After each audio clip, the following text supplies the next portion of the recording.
the 6th of June, 1944. Under the codename Operation Overlord, US, British and Canadian troops cross the English Channel and begin landing on the Normandy coast in France.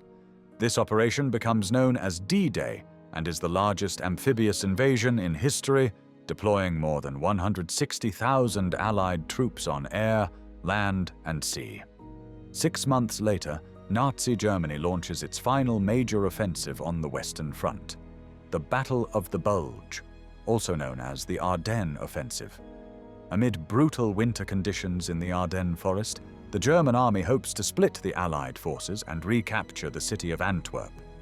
In the chaos, a segregated unit of the US Army, the 333rd Field Artillery Battalion, composed of African-American troops, is overrun by German forces. 11 of these soldiers manage to escape and, on the 17th of December 1944, arrive in the small Belgian village of Wereth near the German border, where they are offered shelter. They are, however, betrayed by a local collaborator, and the Nazis quickly move in to capture the Americans.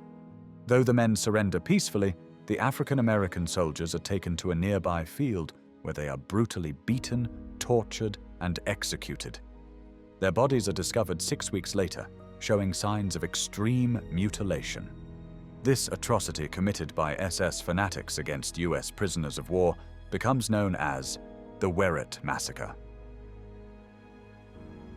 The Second World War began on the 1st of September 1939, when Nazi Germany invaded Poland using Blitzkrieg tactics, which combined speed, armored units, and air strikes.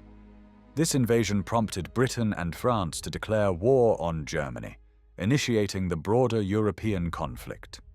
Within weeks, Poland fell, and Germany turned its attention westward. In May 1940, the German army launched a rapid invasion of France, bypassing its defenses through Belgium. Paris fell within 6 weeks, and by June, much of Western Europe was under Nazi control. Meanwhile, in the skies over Britain, the Luftwaffe, the German Air Force, began the Battle of Britain, a campaign to weaken British resistance through relentless air raids. German bombers targeted cities like London, Coventry, and Birmingham, but Britain's Royal Air Force held firm, marking Germany's first significant defeat. With his sights set on further expansion, Hitler launched his campaign in the east. On the 22nd of June 1941, Germany initiated Operation Barbarossa, an invasion of the Soviet Union. Initially, the German advance was swift, but by late 1942, the tide began to turn at the Battle of Stalingrad. In early 1943, the Red Army decisively defeated the Germans, marking a major turning point in the war.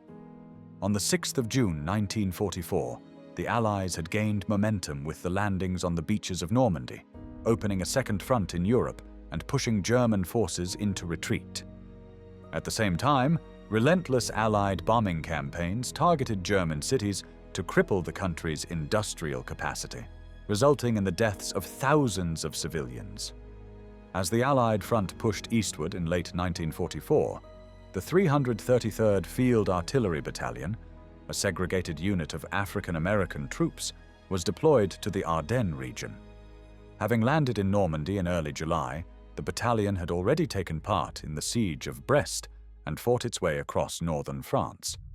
By October, they were stationed near the village of Schönberg in eastern Belgium, just miles from the German border. Equipped with 155mm howitzers, they provided artillery support to the 106th Infantry Division. When Germany launched its surprise counteroffensive on the 16th of December 1944, in what would become the Battle of the Bulge, the battalion found itself dangerously exposed. German forces quickly overran the area, cutting off key routes and capturing surrounding villages. Amid the confusion and retreat, several members of the 333rd were either killed or taken prisoner. 11 soldiers managed to escape the chaos and fled on foot through the snow-covered landscape, desperately seeking refuge. Their journey led them to the remote village of Wereth, a tiny settlement with just 9 houses located in the Eupen-Malmedy region. The area had been a German territory before World War I, and many locals still identified as German. Some even sympathized with the Nazi regime. But not Matthias Langer, the village mayor. When the exhausted and frostbitten American soldiers arrived at his door on the 17th of December 1944, Langer welcomed them in. His wife Maria offered food and coffee, and their children shared blankets. The American soldiers, shivering and armed with only 2 rifles, removed their soaked boots and tried to warm up. One of them, Sergeant Aubrey Stewart, politely introduced the group, explaining they had escaped a German ambush and were trying to reach American lines. For just over an hour, the Langer home served as shelter for the soldiers, even though the family was already hiding, 2 Belgian men evading German military conscription in their basement.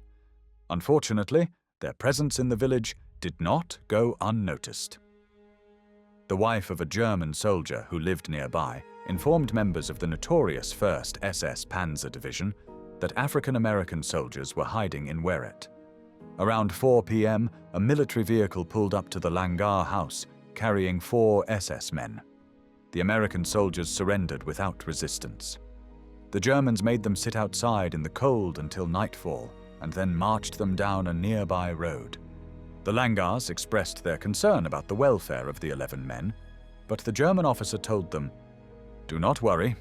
Pretty soon, they will not be feeling the coldness." Soon after, gunfire was heard in the night. The next morning, villagers found the bodies of the soldiers dumped in a ditch near a cow pasture. Out of fear of SS reprisals, they left the bodies untouched. Snow covered the remains, and they were not discovered until 6 weeks later, when American troops re-entered the area in February 1945. When Corporal Ewell Seider and his unit arrived, they found the 11 bodies frozen and mutilated. Army investigators noted signs of extreme brutality. One soldier had a single finger cut off, likely to remove a ring. Another, Sergeant Thomas J. Forte, had 4 fingers ripped off entirely. Several of the men had crushed skulls, broken bones, and missing teeth. Some showed signs of having been run over by vehicles, and one was found still clutching a field dressing, suggesting he was trying to help a fellow soldier when he was killed. Most horrifying of all, bayonet wounds had been driven into the eye sockets of several men. Whether inflicted before or after death remains unknown. Hermann, the son of Matthias Langer, that time aged 12, was on his way home from church and immediately recognized the 11 soldiers, as he had served them food and drinks on the 17th of December. He never forgot this sight, just as he never forgot the racist remark of an American truck driver who said, "We collect the white bodies first," leaving the corpses of the 11 African-American soldiers in the snow. The Second World War in Europe ended on the 8th of May, 1945. The SS men responsible for the massacre were part of a scouting unit from Schnelle Gruppe Knittel, commanded by Sturmbannführer Gustav Knittel. In 1946, he was sentenced to life in prison at the Malmedy massacre trial for ordering the execution of several American prisoners of war during the Battle of the Bulge. But due to irregularities during his trial and issues with his confession, Knittel's sentence was first reduced to 15 years and later to 12. He was released from prison in December 1953 and died in 1976 from health complications. On the 11th of September 1994, Hermann Langer, who had tried to help the soldiers, erected a small stone cross to honor the 11 murdered men. A decade later, on the 23rd of May 2004, a new memorial was built on the site of the executions. It was dedicated to the 11 victims and to all African-American soldiers who served in the European theater. It is believed to be the only memorial in Europe specifically dedicated to African-American soldiers of the Second World War.